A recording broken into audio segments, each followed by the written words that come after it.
Hi everybody. I really don't want to be here, especially with this video playing. But today we are going to be making a silicone cut on our face using silicone, obviously. The brand I have is Skin Tight. This is part A and part B. Do not mix them in the same exact container that they are in, or else you're going to hate yourself. That little bottle that you saw was Thievex. It makes the silicone thicker into a more secure state that we want. So we're going to mix parts A and B into this little container, and then we will add 5 drops of Thievex in there to make it thicker.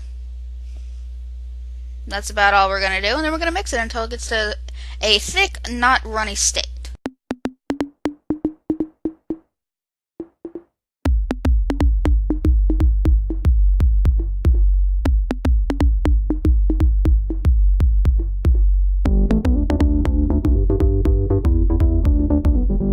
Now we are going to be applying the silicone to our face and kind of like an oval shape. I know it's hard to see because silicone is clear, but it's what we're working with. Now, I know you all saw me laughing like a weirdo a few seconds ago, but that was because I'm watching Jimmy Fallon videos because they're hilarious sometimes.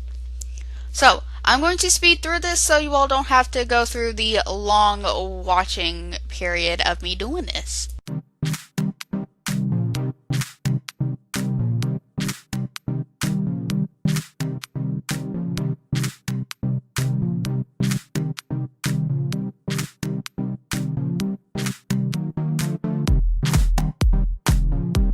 I forgot to mention that you are going to want to build up the sides of the silicone, and you will want a little hole in between or in the silicone so the effect will look real.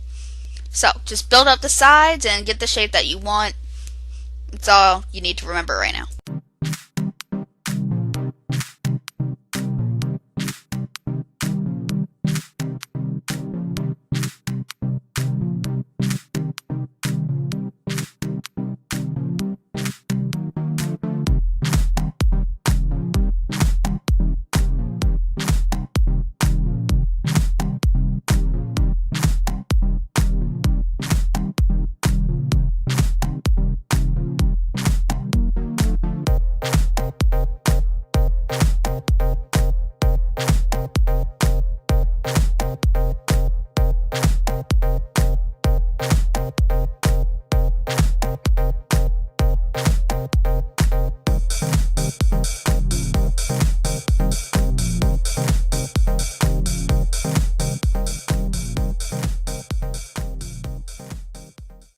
I decided to pick up a mirror because I realized you all couldn't see what I was doing.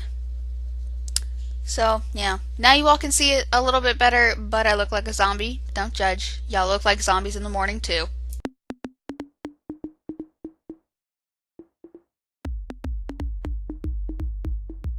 Now you're going to want to let the silicone dry for a little bit until it is completely solid and not runny.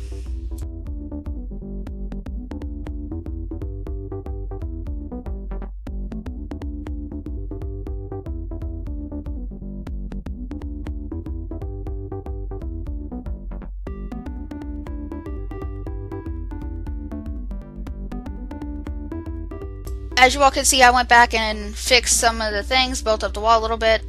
So now we're going to be using white body paint to help secure the silicone a little bit. And I'm just putting it on this piece of paper for now, because I didn't have a little art thing. Now, we're going to be using a makeup wedge sponge, which you can literally find anywhere for $1. And we're going to be using the pointier side. And we're going to put that all over, and I put it out a little further than my cut because I'm going to add little bruises to make the effect like more real.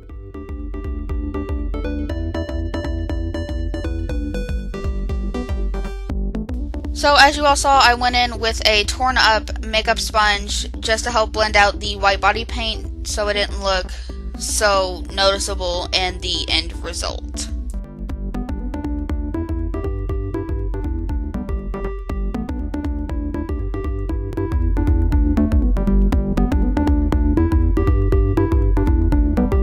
So now I'm going in with my eyeshadow palette because I didn't have a bruise wheel, which is so much easier to use. But I didn't have one, so I'm using my eyeshadows. We are using 2 shades of purples, a blue, and a brown to just give the bruised effect, obviously. And I did have difficulty opening it because it hates me. I'm going in with another torn and messed up makeup sponge to give it a texturized look to it, just to make it more realistic. And you keep seeing that I look down because I set my eyeshadow palette on the ground. Don't ask me why.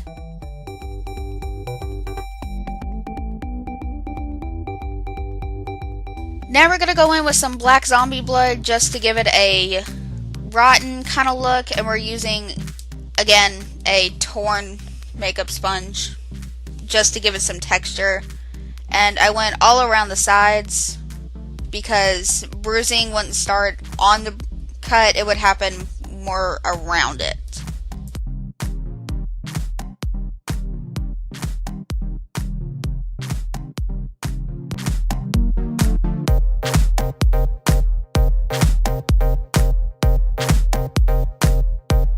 Since the black zombie blood was liquidy, I did have to let it dry after applying it to my face.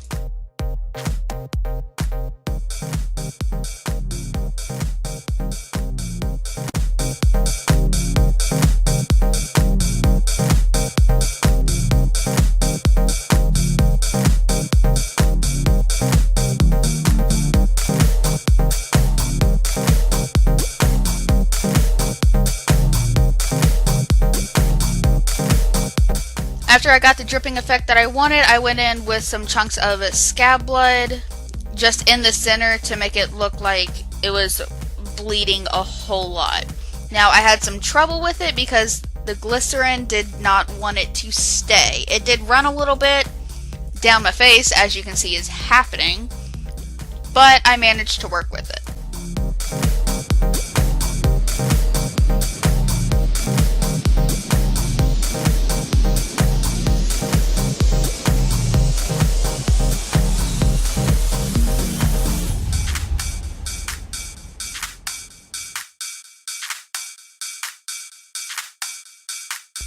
I realized that I should add more blood around the sides to make it look like blood went everywhere, because when you get cut, it's not perfect. It's not a perfect slice. There's gonna be blood everywhere.